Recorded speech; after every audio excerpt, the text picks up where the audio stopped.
اچھا جی، تو تھوڑا سا طارق جمیل صاحب کی علالت کے اوپر بھی تھوڑی بات کر لیں. اور علالت کی بات انوراگ پشپم صاحب کا بہت شکریہ سپر چیٹ بھیجنے کے لیے, سپر سٹیکر بھیجنے کے لیے. اچھا, تو پہلے تو ذرا میں آپ لوگوں کو ایک ویڈیو دکھاتا ہوں کہ طارق جمیل صاحب جو ہیں وہ آج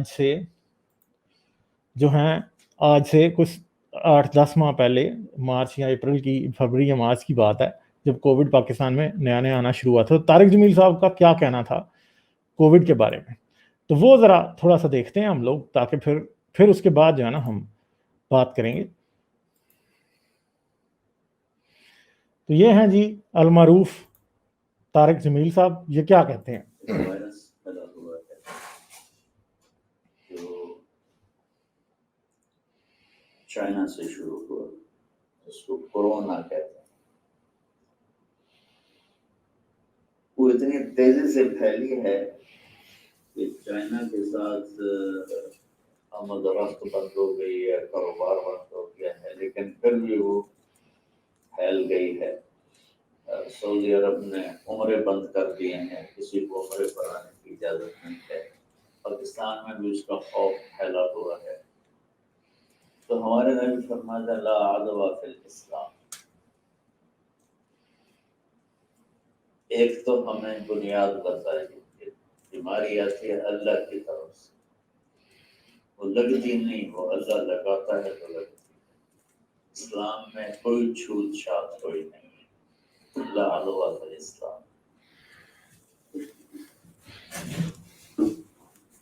دوسرا, زندگی موت اللہ کے ہاتھ.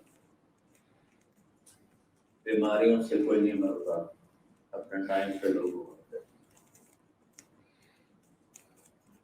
صحت مند بیٹھے بیٹھے مجھے کل ملا وہ صدیق بھائی کا بیٹا, سبزی والا صدیق تھا چوک,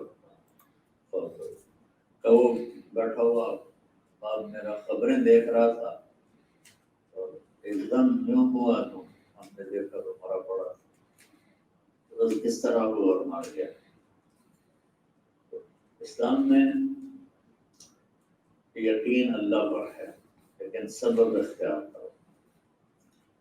یہ یقین کہ اللہ کی طرف سے آتی ہے بیماری, چھوت سے نہیں آتی. لیکن احتیاط کے لیے آپ نے کہا جہاں وبا پھیل جائے وہاں کوئی شخص نہ جائے, اور جو وہاں رہ رہا ہے وہ باہر نہ آئے. سبحان کتنا بیلنس کر دیا. ایک تو یقین تھی کہ اللہ عدوى فی الاسلام, اسلام میں چھوٹ چھاٹ کوئی نہیں ہے, اوپر سے اللہ کا امر آتا ہے. تو ایک دفعہ ہندوستان میں پھیلی تھی طاعون, تو اس گھر میں سب کو لگ گئی, ساتھ والے گھر میں کسی کو بھی نہیں لگی. پھر 2 گھر چھوڑ گئے, اس گھر میں لگ گئی, اور اس کے بالکل برابر والے میں کسی ایک کو نہیں لگی. تو یہ میں ریکارڈ کرا رہا ہوں پورے اپنے سامعین جو سنیں گے ان کی تسلی کے لیے کہ ہمارا تو لا الہ الا اللہ پر ایمان ہے کہ ما شاء اللہ کان وما لم یشاء لم یکن, بلا تقدم ولا تأخر ولا تبدیل ولا تغییر. تو اس کے قائل ہیں کہ اس کی چاہت پوری ہوتی ہے. ما شاء اللہ کان کما شاء کان بالوقت الذی شاء کان علی الوجه الذی شاء کان وما لم یشاء لم یکن.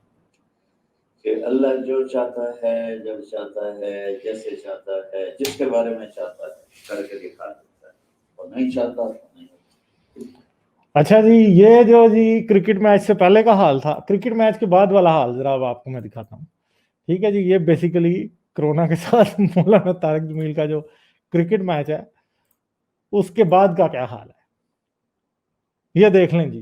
ٹھیک ہے جناب کی حالت کرونا نے بالکل ٹھیک کر دیا ہے, سافٹ ویئر اپڈیٹ ان کا کرونا نے کر دیا ہے. اب یہ مطلب پہلے کہہ رہے تھے جی چھوت چھات سے کچھ نہیں ہوتا ہے, پھر کہہ رہے تھے کہ جی اگر بندے نے مرنا ہوتا ہے تو بندہ مر جاتا ہے جی, بس بیٹھا بیٹھا بھی مر جاتا ہے.